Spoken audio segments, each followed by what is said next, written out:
pangyari ito si God. Huwag naman ganyan akal ko naman. Ayun na naman, mga ganyang background eh. Hindi na kumana eh.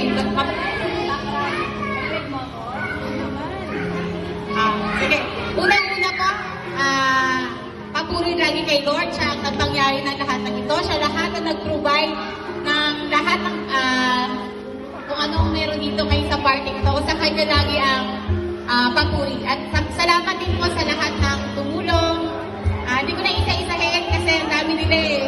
Baka pag may hindi ako nabanggit, ay magtampo pa. Tsaka salamat din sa mga ninong.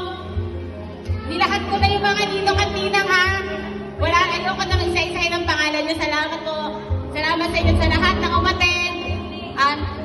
I hope na nabusog kayo at naging masaya. Masaya po ako. Masaya po kaming lahat. Salamat po. Thank you, Lord.